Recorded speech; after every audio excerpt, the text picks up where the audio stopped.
NU menempuh beberapa jalur. Antara lain satu, belajarlah kepada guru yang pernah belajar kepada guru.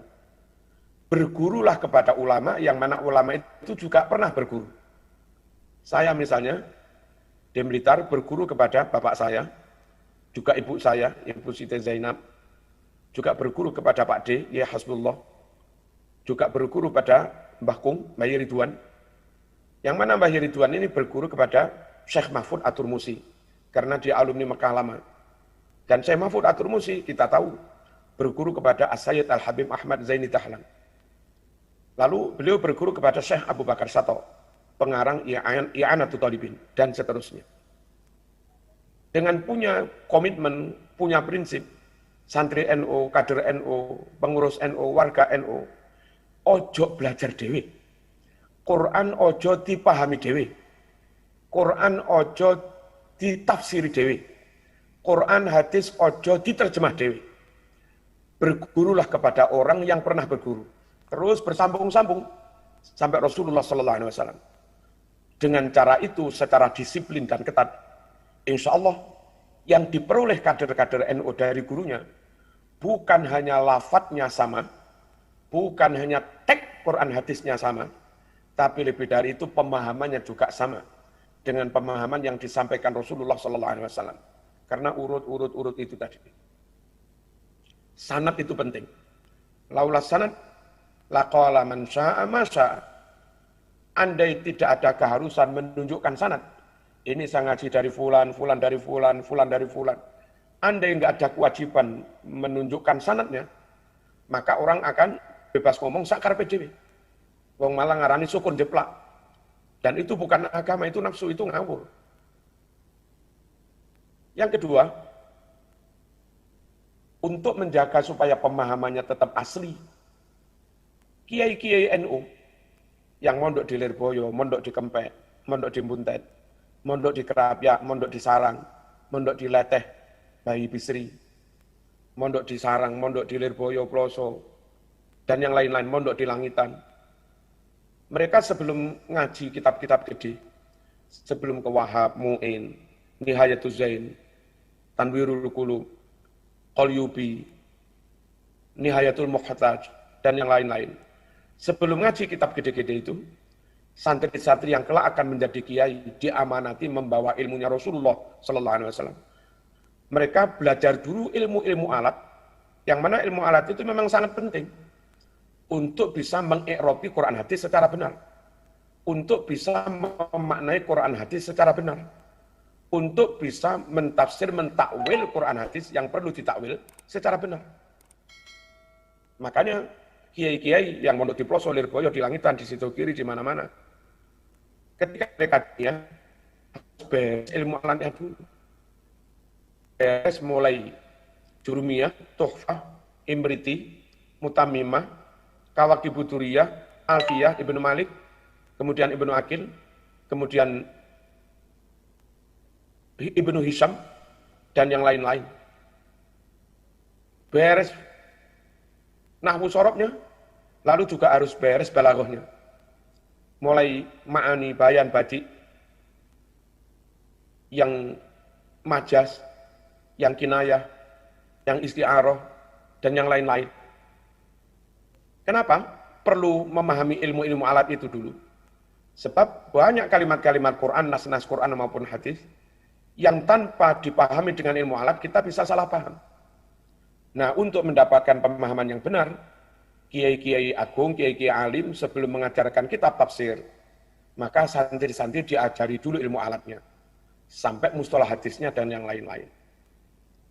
Lalu, bukan hanya melengkapi diri dengan ilmu alat, kader-kader NU untuk bisa menjaga keaslian makna pemahaman yang diwarisi secara turun-temurun, secara bersanad dari Rasulullah SAW, KKNU masih aktif di NU. Yang kita tahu di NU itu ada Bahsul Masail. Kalau dulu di pondok ada Sawir, ada Musyawarah, di NU ada Bahsul Masail. Bahsul Masail itu penting di samping untuk memecahkan masalah-masalah kontemporer, kekinian. Itu juga penting sekali untuk menemukan pemikiran, mencari titik temu barangkali di antara alumni-alumni pondok yang berbeda, itu bisa salah paham. Atau dari pondok yang sama, dari guru yang sama, kadang-kadang setelah boyong dari pondok, pemahamannya bisa beda.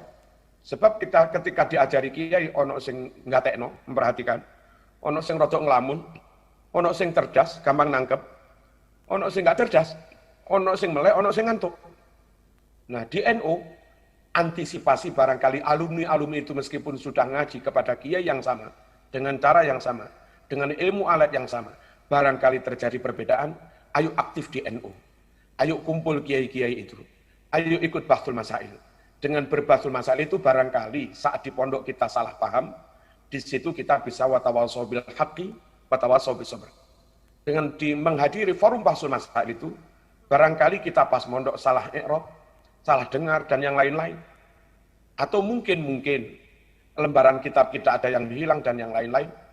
Lewat NU, lewat bahsul masail, insya Allah akhirnya pemahaman kita menjadi asli dan benar. Bukan hanya itu Bapak Ibu rahimakumullah, cara NU menjaga keaslian makna pemahaman yang diwarisi dari Rasulullah SAW. Ulama-ulama kita masih istikharah. Ulama-ulama kita, Imam Nawawi sebelum mengarang kitab istikharah. Imam Bukhari sebelum menuliskan hadis dalam kitab sahihnya istikharah. Dan itu penting. Lewat isyarat, lewat ilham yang diberikan Allah Subhanahu wa taala kepada ulama tersebut lewat mimpi ru'ya shadiqah. Maka kita semakin benar apa yang dipahami oleh ulama itu yaitu yang dipahamkan oleh Rasulullah sallallahu alaihi wasallam. Dengan cara ini maka insya Allah Islam kita sekarang asli utuh, karena enggak ada satu hadis pun yang kita tolak, enggak ada hadis palsu yang kita terima, enggak kita tambah-tambahi. Teks Quran hadisnya asli, dan dengan cara belajar seperti yang saya katakan itu tadi, maka yang asli yang sampai kepada kita bukan hanya teks Quran hadisnya, tapi makna dan pemahamannya juga asli. Lebih dari itu, sistem pendidikan di NU, di pesantren, itu ada nizamul fasli bainar rijal wan nisa. Nizamul fasli bainat tulab wa talibat, bainal banin wal banat. Untuk mengurangi potensi kemaksiatan, pacaran-pacaran, maka kiai punya kebijakan dipisah antara kelas laki-laki dan perempuan. Dan itu penting sekali. Belajar di satu kelas yang sama, tanpa satir, tanpa hijab, antara laki-laki perempuan, lalu ngaji sambil lirik antara laki perempuan, atau sawat-sawatan kertas antara laki perempuan pacaran. Sulit rasanya kita mendapatkan ilman nafi'an.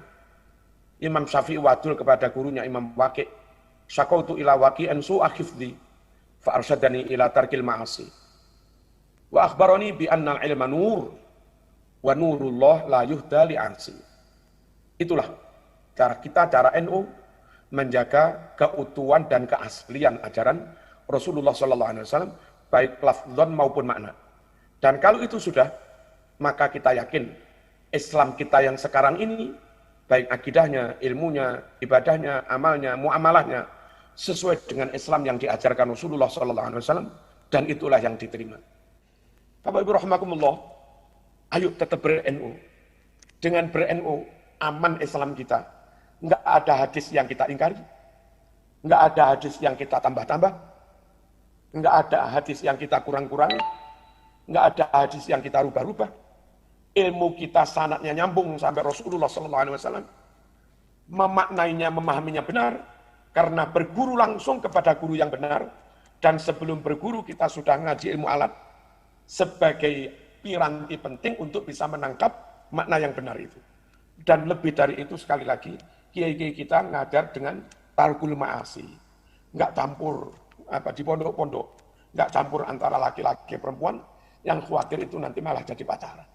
Kiai-kiai kita banyak yang zuhud, kiai-kiai kita banyak yang wirai, kiai-kiai kita banyak yang ikhtiyar. Insya Allah bersama beliau-beliau kita selamat. Dan sekali lagi, kalau kita tahu, kalau kita mau